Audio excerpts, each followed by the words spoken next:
हम लोग बोलते हैं कि भाई हम किसी को एक थप्पड़ लगा दिए तो न्यूटन थर्ड लॉ तब पूरा होगा जब वो भी एक थप्पड़ लगाएगा। बिल्कुल नहीं, सुनो बढ़िया से। जिस समय तुम फोर्स लगाया, तुम्हारा हाथ उसके गाल पर एक तमाचा लगाया, तो उसी समय उसका गाल तुम्हारे हाथ पर उतना ही फोर्स लगा दिया।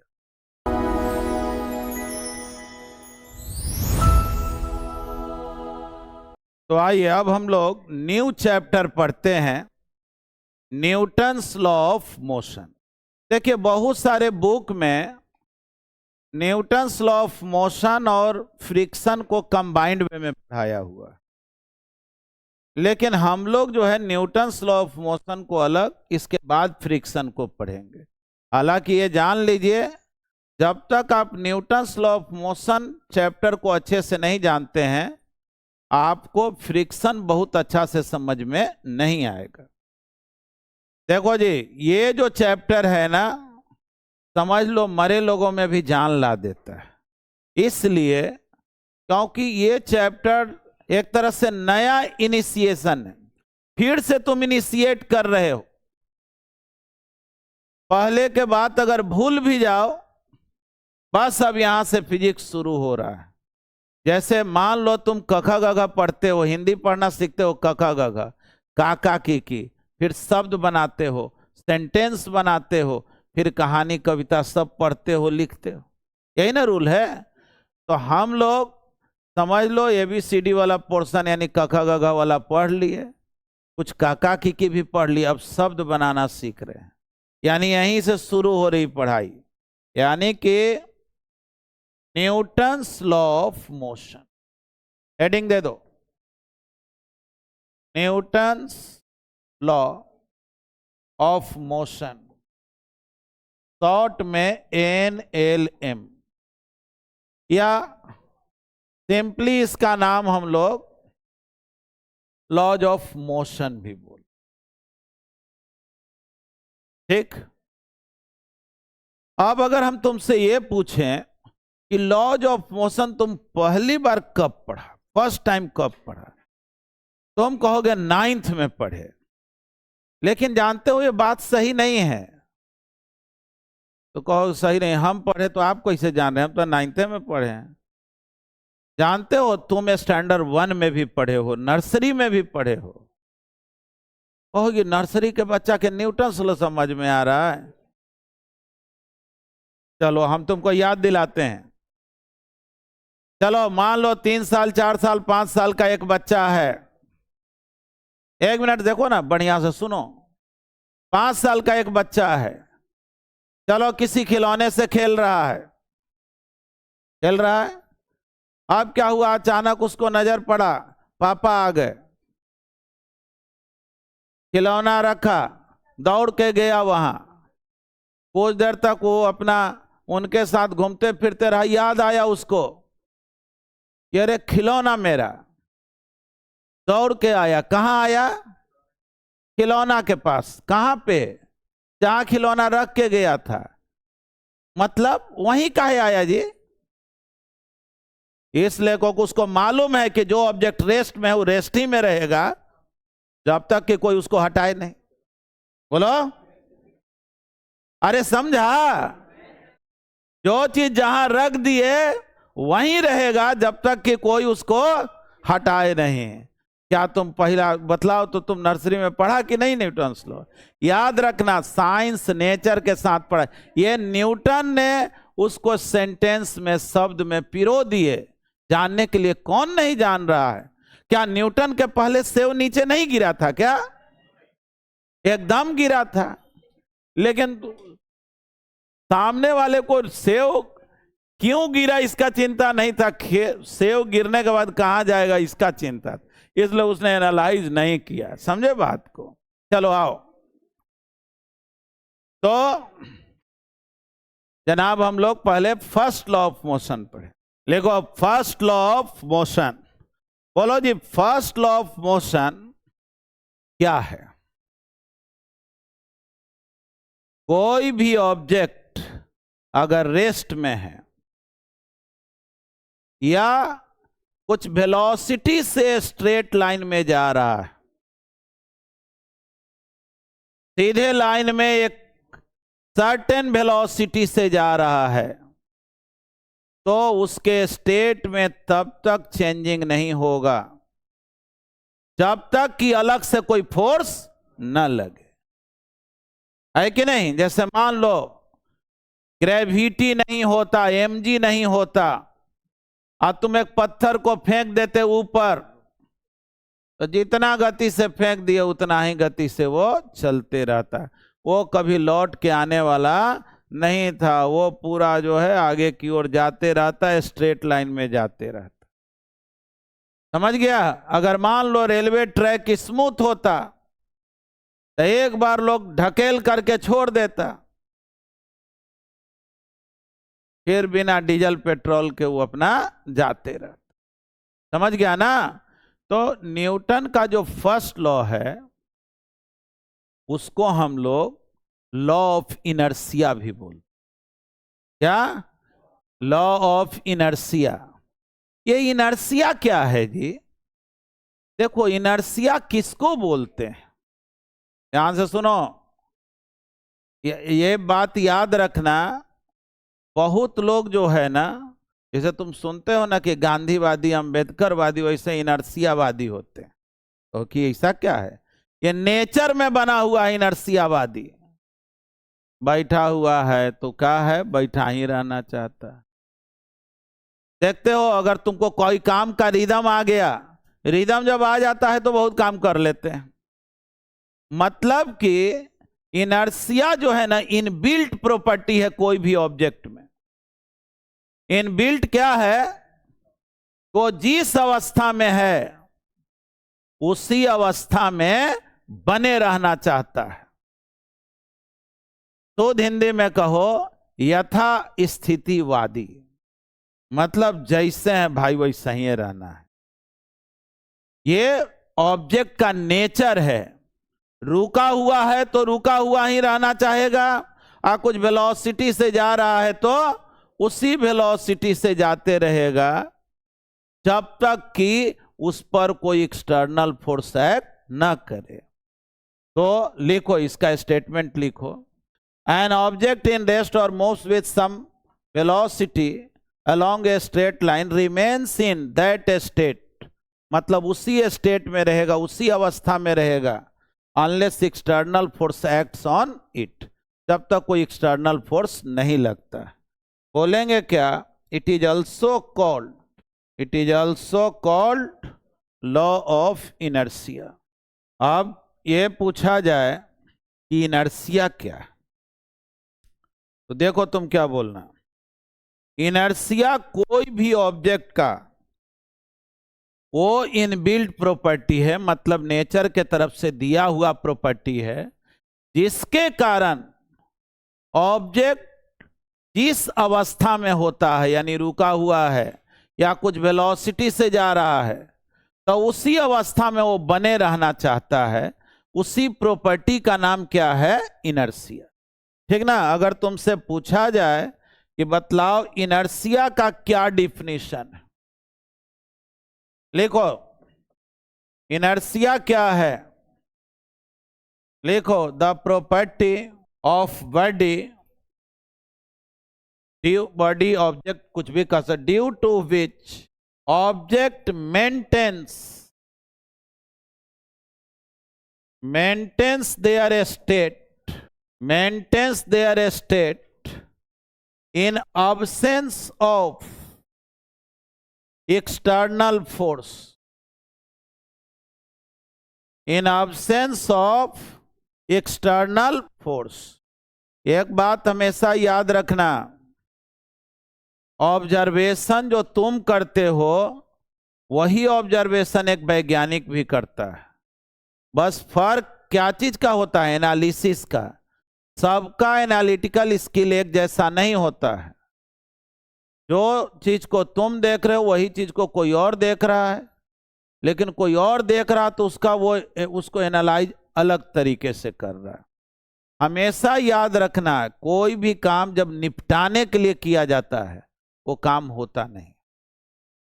भले ठीक है, मान लो कि तुमको रहा एग्जाम है, किसी तरह से पास कर देना है, 10th पास कर जाना है, किसी तरह से पास कर जाना है, तो ये पास तो कर जाएंगे, लेकिन जितना मेरे पास बेहतर नॉलेज और समझ होना चाहिए था शायद वो नहीं होगा। अगर हम नॉलेज के लिए ही पढ़ते और तब पास करते, पास करने के लिए तो हम लोग बहुत बार पढ़ते हैं ना। आप चलो ध्यान सुनना, तुमसे कोई पूछे कि फर्स्ट लॉ ऑफ मोशन जो है वो किस चीज के बारे में बतलाता है, क्या इंफॉर्मेशन देता है, तो तुम ये बोलना first law of motion indirectly force के बारे में बतलाता। क्या है कि जब तक फोर्स नहीं लगेगा तब तक उसके अवस्था में चेंजिंग होने वाला नहीं है। हाँ देखो, तो इनर्सिया में क्या चला गया जी? तो रखो, तो हाथ में कुछ रखे हुए, रखो ऊपर, रखो हाथ ही ऊपर रखो, ऊपर रखो, चाहे इधर देखो, इधर। हाँ, कुछ मशीन उशीन लेके चल रहा है क्या? हाँ, आजकल लेके 4700 लोग लेके घूम रहा है। हाँ देखो इधर, आप जो है नोट में क्या बोलेंगे, first law of motion, first law of motion defines force. याद रखना, ये फोर्स को डिफाइन करता है कि फोर्स क्या है। अगर तुमसे यह पूछा जाए कि बतलाओ फोर्स का क्या डिफिनीशन है, तो बोलो तो फोर्स का डिफिनीशन तुम क्या बोलोगे? याद करो, तुम 9th क्लास में कम से कम फोर्स का डिफिनीशन पढ़ा होगा। फोर्स का डिफिनीशन वो है, ये जो है वो एक्सटर्नल इन्फ्लुएंस है। कोई ऑब्जेक्ट पर जब ये लगता है तो या तो उसके स्टेट को चेंज कर देता है, नहीं तो चेंज करने का कोशिश करता है। जैसे देखो, ये पेन मेरे हाथ में रखा हुआ है, फोर्स लगाए, देखो चल दिया, अवस्था बदल गया कि नहीं? रेस्ट में था, कहाँ आ गया? मोशन में। फोर्स क्या है? बोलेंगे ये एक्सटर्नल इन्फ्लुएंस है। जब किसी ऑब्जेक्ट पर लगता है तो उसकी अवस्था को बदल देता है या बदलने का कोशिश करता है। जैसे देखो, ये बोर्ड है, ढकेल रहे हैं, बोर्ड भाग रहा है? नहीं भाग रहा है, लेकिन हम फोर्स नहीं लगा रहे हैं, फोर्स तो लगा ही रहे। देखो ना, इसे इधर से ही हम फोर्स लगाएं, दीवार को ही ढकेले, तो क्या दीवार जा रहा है? इसका मतलब क्या हुआ? हम कोई फोर्स नहीं लगा रहे हैं। बोलेंगे लगा रहे हैं, तो फिर दीवार भाग काहे नहीं रहा है जी? तुम पढ़े हो ना, फोर्स लगने पर भागता है, तो काहे नहीं दीवार भाग रहा है? तो बोलेंगे कि उस पर केवल मेरा ही फोर्स नहीं लग रहा, दीवार जो है ऊपर छत से अटैच है, नीचे पिलर से अटैच है, वो बहुत जगह बीम से अटैच है। हम जब ढकेलते हैं तो उस सब भी तो इस पर फोर्स लगा रहा है। अकेले मेरा फोर्स अगर लगता तो इसको चलना पड़ता, दीवार ही नहीं, पूरा बिल्डिंग भी स्मूथ सरफेस पर हो, जमीन में कोई फ्रिक्शन नहीं और बिल्डिंग रखा हुआ है, तो तुम उसको ढकेलोगे तो उसको चलना पड़े। 5 साल का बच्चा भी ढकेलेगा तो चलना पड़ेगा। पूरा हिमालय पहाड़ अगर स्मूथ सरफेस पर होता, बस ढकेल देते, बॉर्डर चेंज है कि नहीं? लेकिन जब वो अटैच है और भी फोर्स लग रहा है, तो हम कहेंगे भाई देखो ना, हम तो ढकेल इसको रहे हैं, भाग ही नहीं रहा। तो बोलेंगे क्योंकि इस पर नेट फोर्स 0 है, आपका फोर्स 0 नहीं है। क्या? नेट फोर्स, जितना भी फोर्स लग रहा है सब मिलकर रिजल्टेंट क्या हो जा रहा है? 0। तो चलो फोर्स का डिफिनीशन लिखो, it is an external influence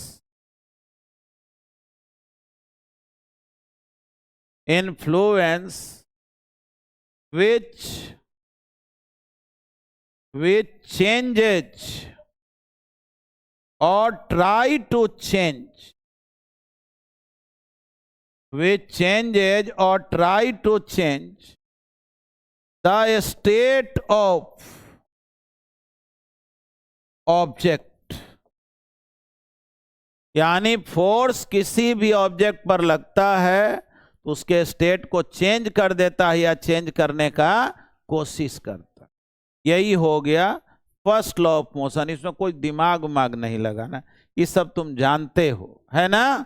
कोई ऑब्जेक्ट जिस अवस्था में है उसी अवस्था में बने रहना चाहता है। अब चलो हम एक स्टेटमेंट लिख रहे हैं, तुमको केवल बोलना है कि वो स्टेटमेंट राइट है कि रॉन्ग। देखो जी, स्टेटमेंट है when an object moves with some acceleration along a straight line, its acceleration does not change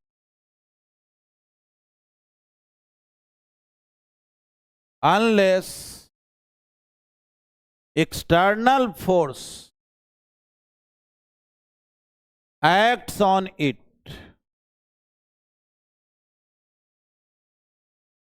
ठीक है,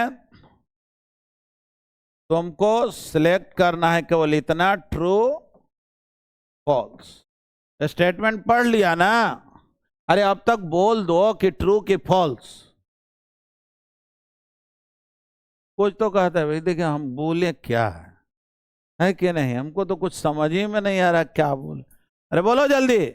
कह रहा कि एक ऑब्जेक्ट जो है अगर कुछ एक्सलेशन से जा रहा है, मान लो ईस्ट में स्ट्रेट लाइन में जा रहा है, तो उसी एक्सेलरेशन से जाते रहेगा, यानी एक्सलेशन में कोई चेंजिंग नहीं होगा जब तक कि एक्सटर्नल फोर्स न लगे।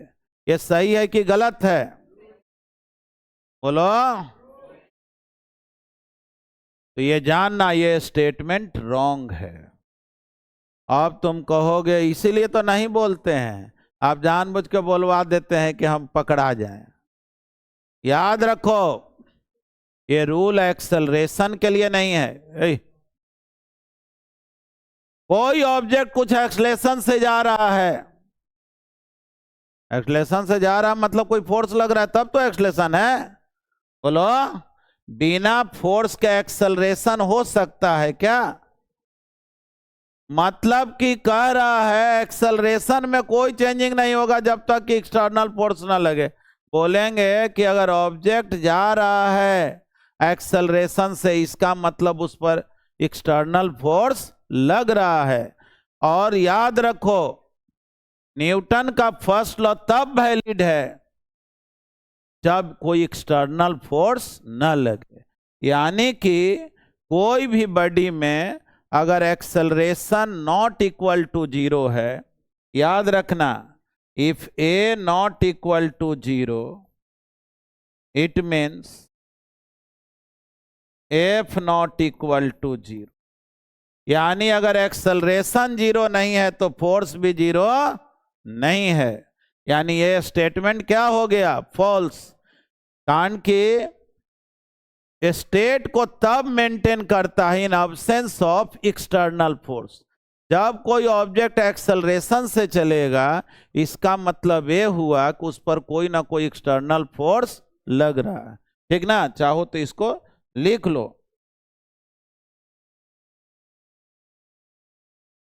लिख लो, ऐसे लिख लो। अगर कोई ऑब्जेक्ट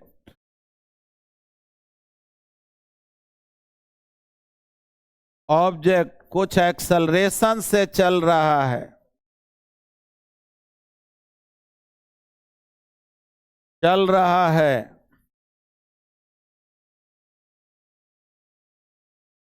इसका मतलब उस पर कोई एक्सटर्नल फोर्स लग रहा है।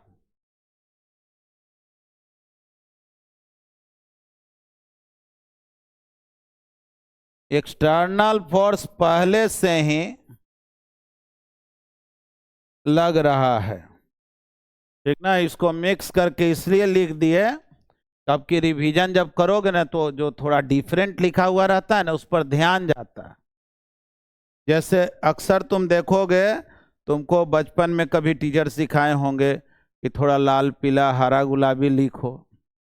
कुछ कुछ टीचर सिखाते होंगे ना, लाल से क्वेश्चन लिख लो, ब्लू से आंसर लिख लो। तो उस सब का क्या बेनिफिट होता है कि वो कॉपी पढ़ने में भी एक तो थोड़ा मन लगा, और दूसरा चीज जो मेन चीज होता है उस पर ध्यान चला जाता।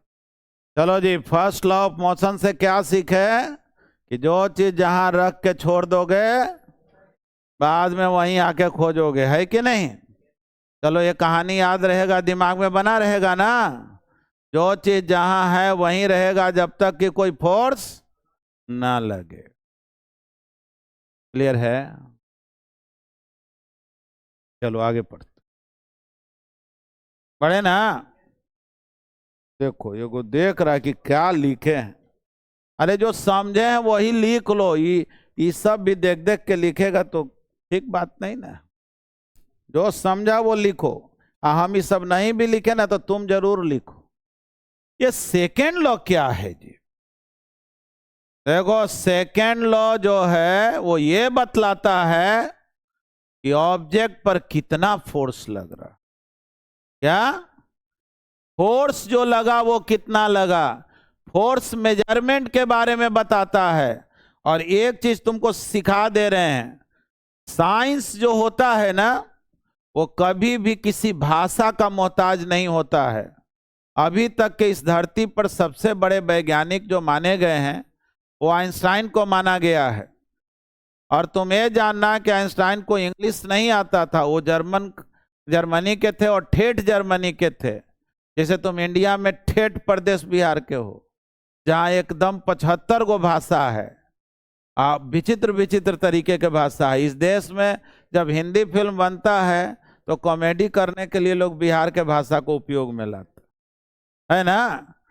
बहुत तरह का वर्सटाइल पर्सनालिटी हम लोगों का है। हम लोग के यहाँ भोजपुरी भाषा का गाना इंग्लैंड में भी बज रहा होता है, भले उनको बुझाए या ना बुझाए कि क्या बज रहा है कि नहीं। मिथिला के जो है एक अलग ही संगीत है, अलग ही भाषा, इतना प्रेम पूर्वक बोले जाने वाला। मगध एक अपना प्रदेश है, अंगिका, ब्रजिका, क्या क्या इतने सारे भाषाएं अकेले बिहारी समेटे हुए। आओ इधर देखो, सेकेंड लॉ ऑफ मोशन। देखो हम ये बात क्यों बोल रहे हैं, समझना इसको।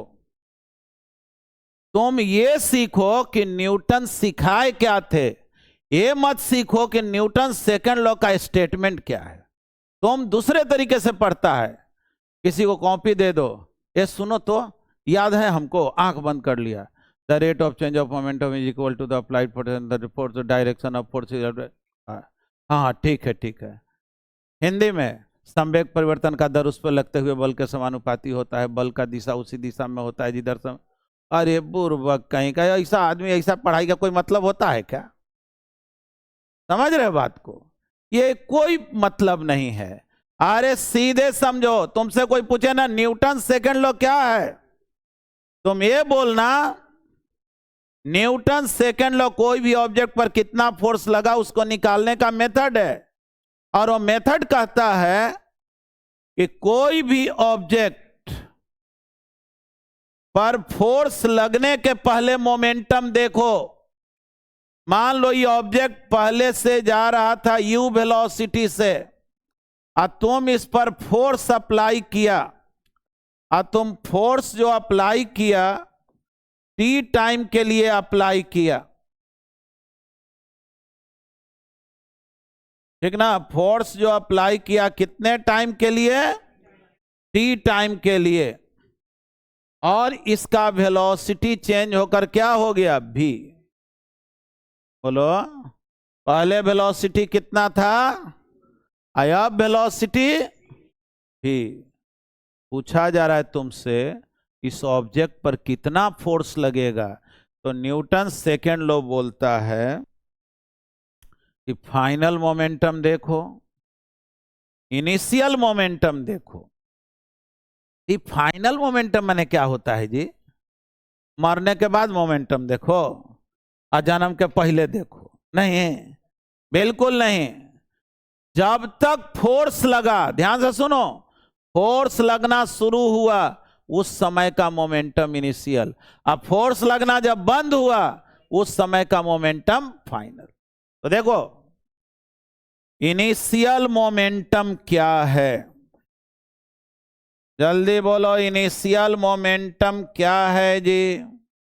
तो P से हम लोग मोमेंटम को डिनोट करेंगे, m into you, momentum vector ना होता है, m into you,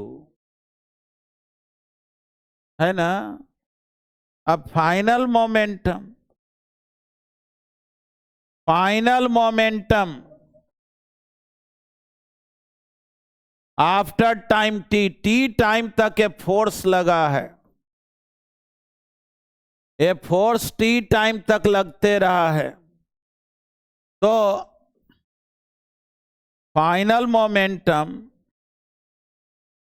eight time t, चाहे आफ्टर टाइम t कर, आफ्टर टाइम t, ठीक। देखो देखो देखो, बतलाओ तो फाइनल मोमेंटम क्या बोले जी? m इंटू भी, एकदम देखते रहो ध्यान से। तुम चाहो ना, और ये भी जान लेना, तुम एग्जाम में अपने भाषा में जब लिखोगे ना, टीचर तुमसे ज्यादा प्रभावित होंगे और बेहतर मार्क्स मिलता है। हम लोगों को ये भ्रम है कि नहीं, जो बुक में लिखा हुआ वही हमको लिखना है, वो तो कम समझने वाला आदमी लिखता है, जो समझ रहा है वो अपने ढंग से। तुम अलग स्टूडेंट के कॉपी में देखेगा फर्स्ट लॉ का स्टेटमेंट हम अलग कुछ सेंटेंस लिखे होंगे, वो रट रट के लिखेंगे, समझ के लिखेंगे, उसका अर्थ वही निकलना चाहिए। फाइनल मोमेंटम क्या हो गया? एम भी। अब पूछा जा रहा, बतलाओ फोर्स कितना लगा? अरे भाई फोर्स कितना लगा?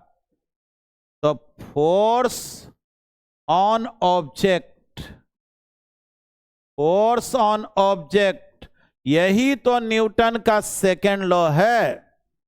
क्या सेकेंड लॉ है? Rate of change of momentum, यानी चेंज इन मोमेंटम देखो और उसमें टाइम से डिवाइड कर दो, यही है न्यूटन का second law of motion, change in momentum by time. Change in momentum क्या हुआ जी? Final momentum minus initial momentum by time. थोड़ा देखो ना, फाइनल मोमेंटम क्या है जी? एम भी। इनिशियल मोमेंटम क्या है? M U by time. थोड़ा देखो क्या आ गया? एम कॉमन, भी माइनस यू बाई टी, और देखो ना भी माइनस यू बाई टी को ही ना एक्सेलरेशन बोला जाता है, यानी कि F is equal to M into A. देखो तो ये फॉर्मूला आ गया ना जो कभी पढ़ा था। बहुत सारा तो राइटर जानते हो सेकेंड लॉ ऑफ मोशन यही लिख देते हैं, it is the product, force acting on object is equal to the product of mass and acceleration. ऐसे मेन ऐसे सीखना, final momentum minus initial momentum divided by time. मान लो एग्जाम में आया सेकेंड लॉ ऑफ मोशन क्या हो, क्या है, तुम ऐसे लिखोगे कि कोई भी ऑब्जेक्ट पर कितना फोर्स लगा उसको हम लोग सेकेंड लॉ से निकालते हैं, चेंज इन मोमेंटम देख लिए कि कितना हुआ, उसमें टाइम से डिवाइड कर दिए, उसी को स्टैंडर्ड वे में क्या बोलते हैं? तो लिखो, उसी को स्टैंडर्ड वे में क्या बोलेंगे? तो सेकेंड लॉ ऑफ मोशन का थोड़ा स्टेटमेंट हम लिखवा दे। लिखो, the rate of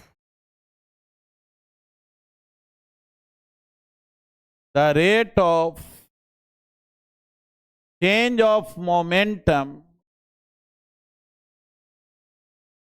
rate of change of momentum is equal to applied force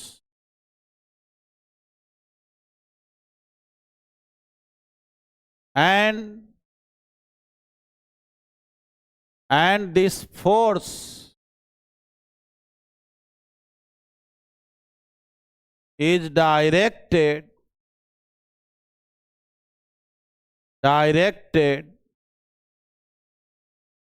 along the direction of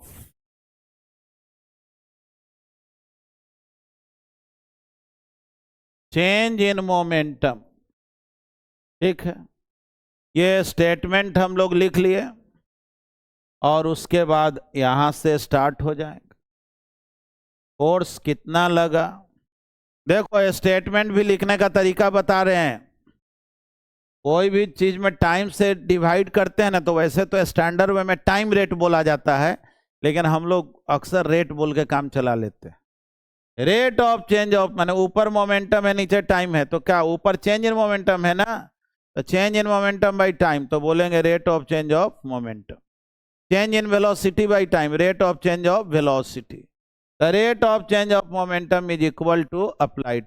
और ऐसे भी देखो ना, टाइम का कोई डायरेक्शन होता नहीं है, फोर्स का वही ना डायरेक्शन होगा जो चेंज इन मोमेंटम का डायरेक्शन, यानी जिधर चेंज इन मोमेंटम होगा वही हो गया फोर्स का डायरेक्शन।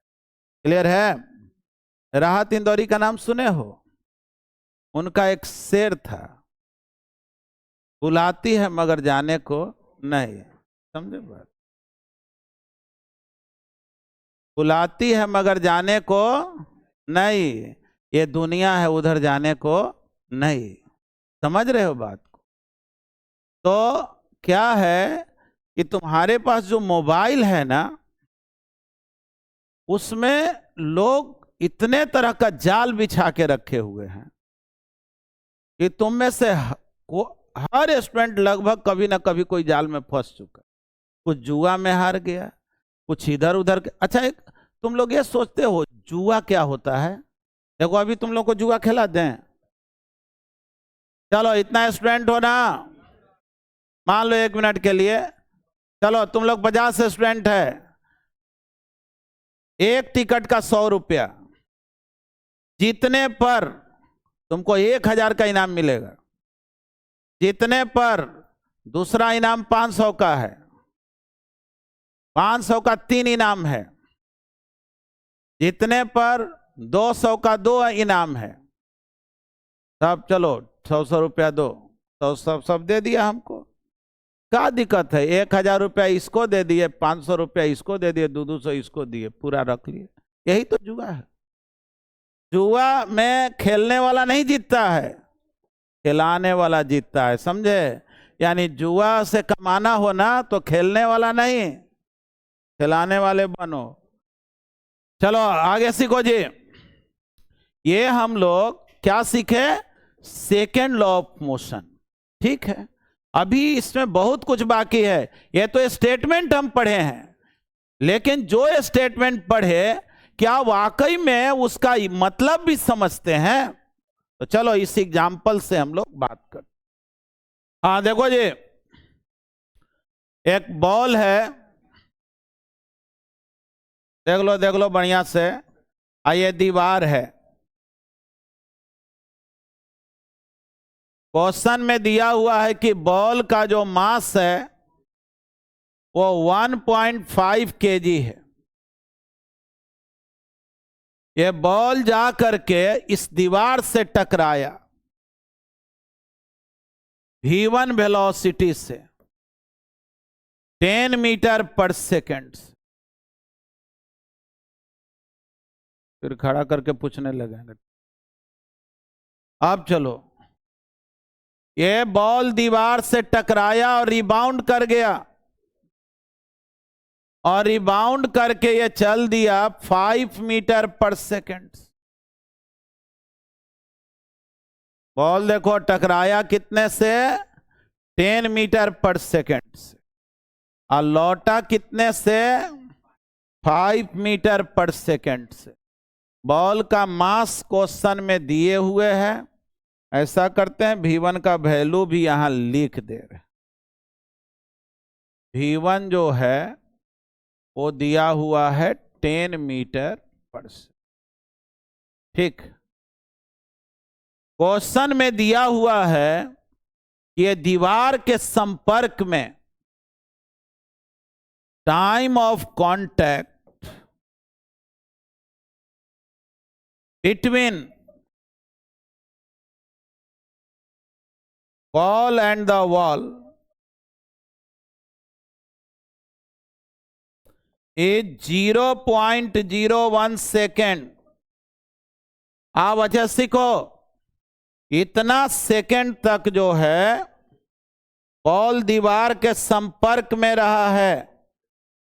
पूछा जा रहा है तुमसे कि बतलाओ ये दीवार बॉल पर कितना फोर्स लगाएगा।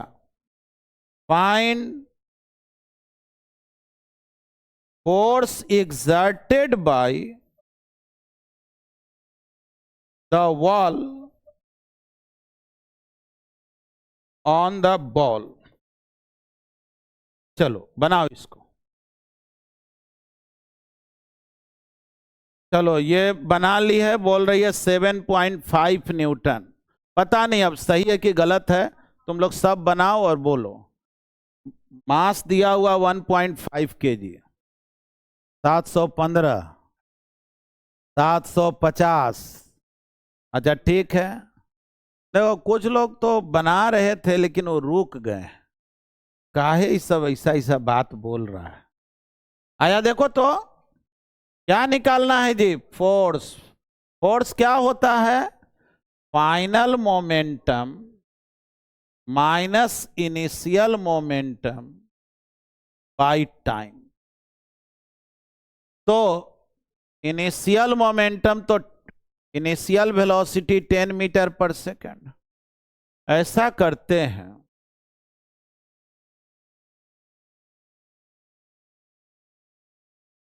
v2 minus v1 by time. m कितना है जी? 1.5। बोलो v2 कितना है? v2 कितना है? 5 मीटर पर सेकंड। किधर? माइनस आई में। v1 कितना है? 10 मीटर पर सेकंड। किधर? आई में। बोलो। और टाइम कितना? 0.01।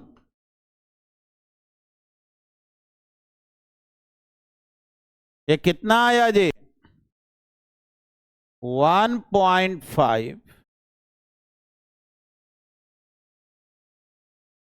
Into -15i divided by 0.01। ठीक ना? 0.1। देखो तो ये कितना हो जाएगा? अगर हम केवल मैग्नीट्यूड देखें, 15 में 15 मल्टीप्लाई किए 225, यानी 22.5 हुआ ना, और डिवाइडेड बाय 0.01 और माइनस आई भी आया है। थोड़ा देखो ना, यहां अगर हम 0 लिख दें तो उससे तो कोई बदलेगा नहीं। पॉइंट है ना। अब ये पॉइंट गायब हो गया। कितना आंसर आया जी? अरे बोलो ना, आंसर कितना आ गया? अभी वो नहीं बोल रहा है जी, तो लिखा हुआ है ना। बोलो, ये पॉइंट गायब हो गया ना, नीचे 1 बच गया, यानी फोर्स कितना आ गया? फोर्स का मैग्नीट्यूड आ गया 2250 न्यूटन। अब माइनस आई क्या बता रहा है? तो सोचो ना, बॉल जाकर के टकराया इससे, और टकराया और इधर चल दिया, यानी दीवार इधर ढकेला होगा तभी ना चल दिया इधर। यानी कि बॉल पर जो फोर्स लगेगा, इधर लगेगा along negative x direction, along negative x direction. Clear है? ठीक है। ये तो फोर्स का मैग्नीट्यूड आ गया, डायरेक्शन आ गया। अब देखो, तुम में से कुछ लोग क्या गलती किया है। कुछ लोग ऐसे बनाया है एकदम शॉर्टकट में। कैसे? mv2 minus mv1। By time. m कितना है जी? तो 1.5। कॉमन ले लो, v2 कितना? तो 5। v1 कितना? 10। टाइम कितना? 0.01। ये कितना बच गया? 1.5 माइनस 5 बाई 0.01। इसको सॉल्व किए करो, तो सॉल्व करो तो कितना आ रहा है? तो 750 न्यूटन। यही आ रहा है ना? बोलो। बस यही तुम्हारा आ गया। तुम यही बनाया तो 750 आया। अरे समझ पाया गलती क्या हुआ? मोमेंटम एक वेक्टर क्वांटिटी है, उसको अलजबरा जैसा माइनस नहीं कर सकते। यानी अगर ऐसे जब तुम काम करोगे तो ये काम पूरी तरह से गलत है। देखो एक बात याद रखना, इसको नोट में लिख लो। जैसे फर्स्ट लॉ और सेकेंड लॉ में क्या रिलेशन है, तो बोलना कि फर्स्ट लॉ जो है फोर्स को डिफाइन करता है। First law defines force and second law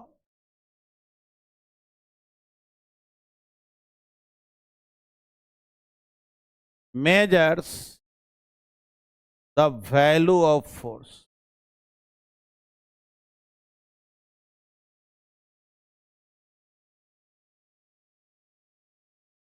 ठीक है, अब हम लोग बात करेंगे third law. Third law of motion क्या है?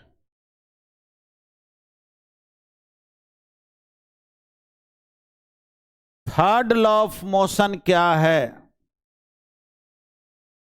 तो ये स्टेटमेंट सबको याद रहता है। Every action has equal and opposite reaction. Hindi में बोलते हैं प्रत्येक क्रिया के समान एवं विपरीत प्रतिक्रिया होती है। ठीक ना? जैसी होगी क्रिया वैसी होगी प्रतिक्रिया। जैसा एक्शन वैसा। तुम किसी को मारोगे तो वो भी, अगर तुम मार के भाग गए तो न्यूटन थर्ड लॉ फेल हो जाएगा, है कि नहीं?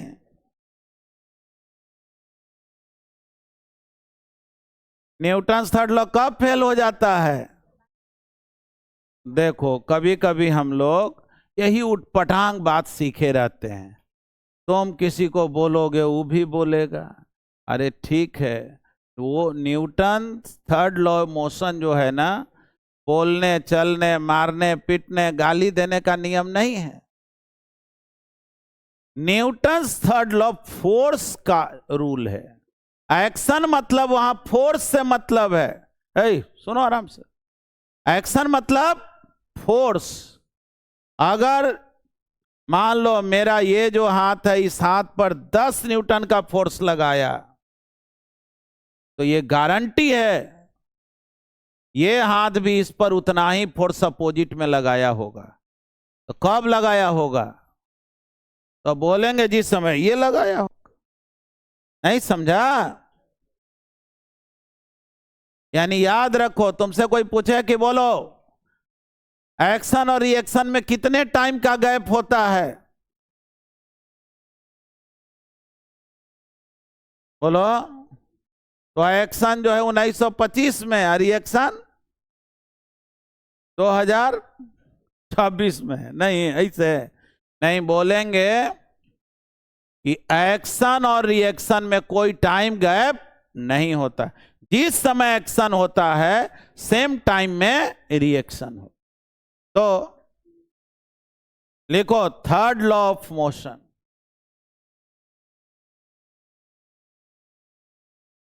Third law of motion statement लिखो।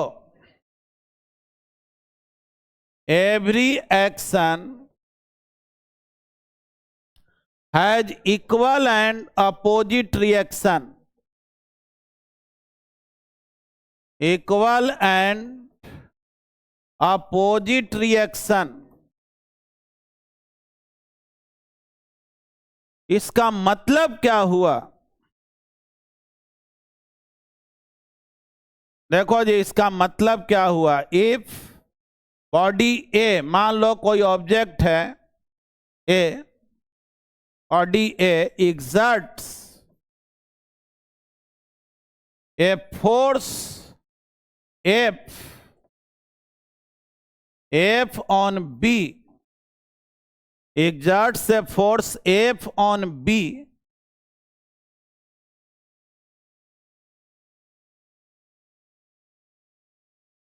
along forward direction,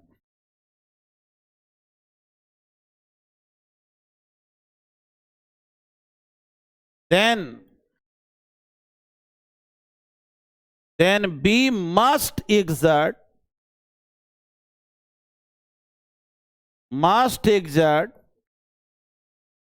same magnitude of force on A in opposite direction.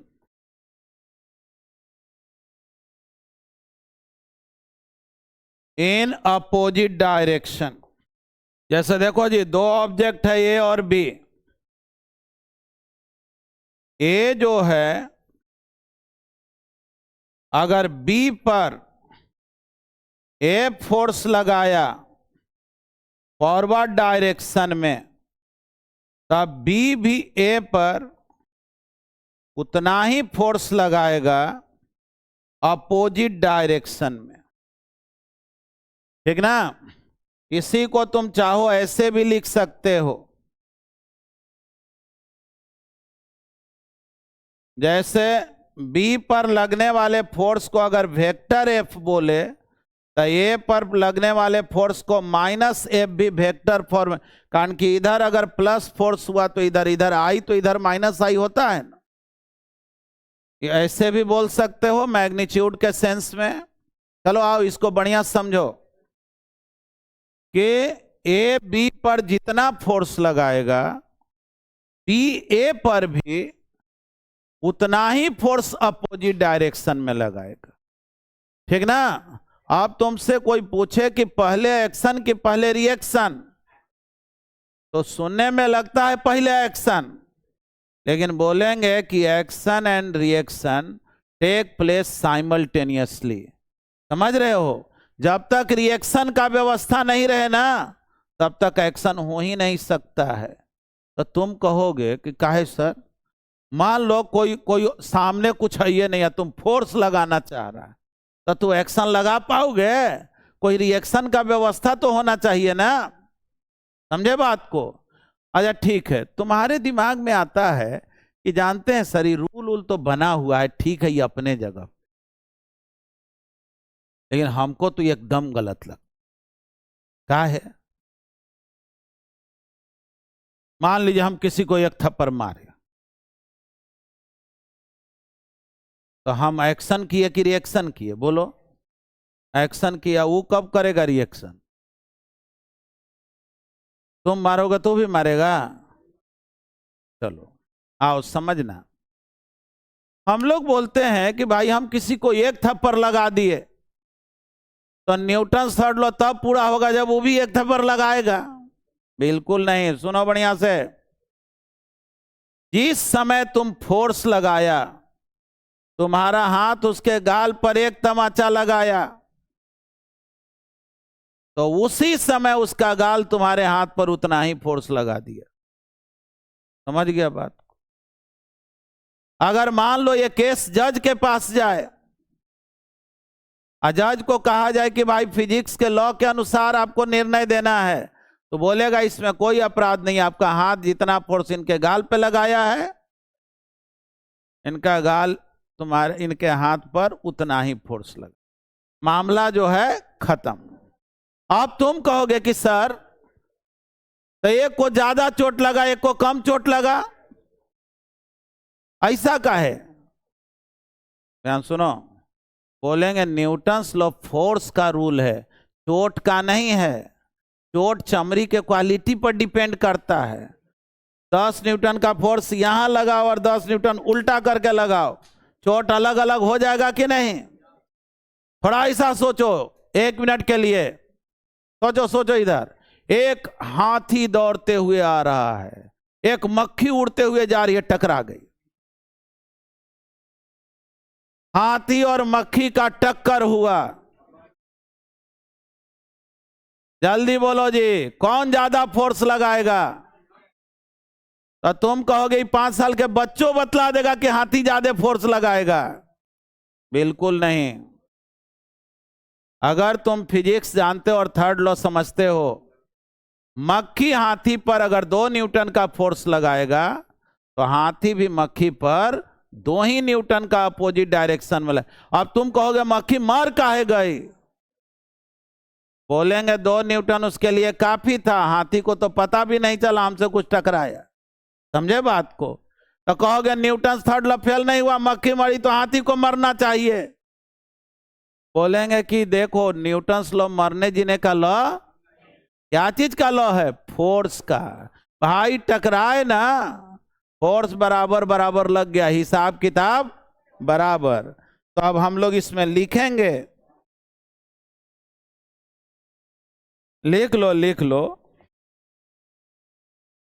हाँ हाँ, अरे क्या लिख लिए? लिखो action and reaction. Action and reaction take part simultaneously, यानी एक्शन और रिएक्शन दोनों एक साथ होता है, कोई आगे और पीछे नहीं होता है। दूसरी बात जानना कि एक्शन और रिएक्शन 2 अलग अलग ऑब्जेक्ट पे होता है, एक ऑब्जेक्ट पे नहीं होता है। एक ऑब्जेक्ट पे एक्शन होगा तो दूसरे ऑब्जेक्ट पर, तो बोलेंगे क्या? Action and reaction take place on 2 different objects, not on same object.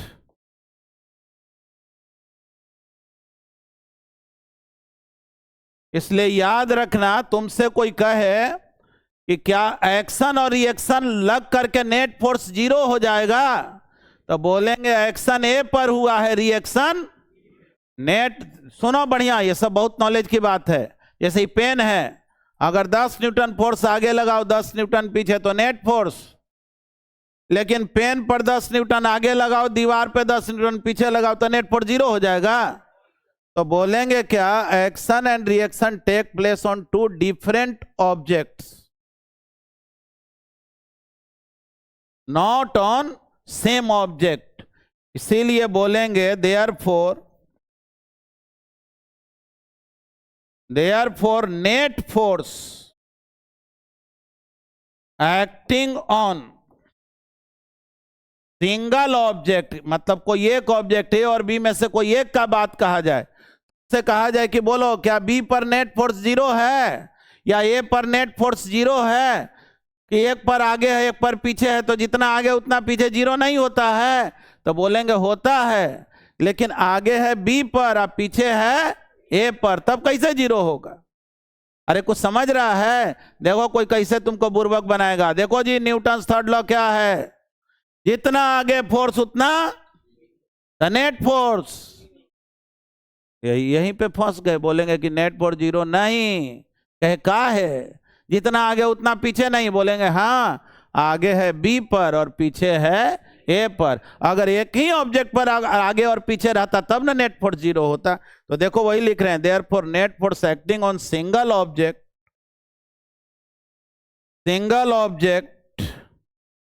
Due to action and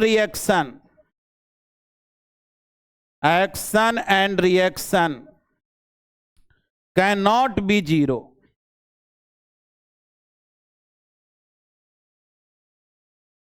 can not be 0। तो आज हम लोग इतना ही सीखेंगे। अगले क्लास में देखो जी, ये तो हम लोग वो बात सीखे जो 9th क्लास में सीखना था।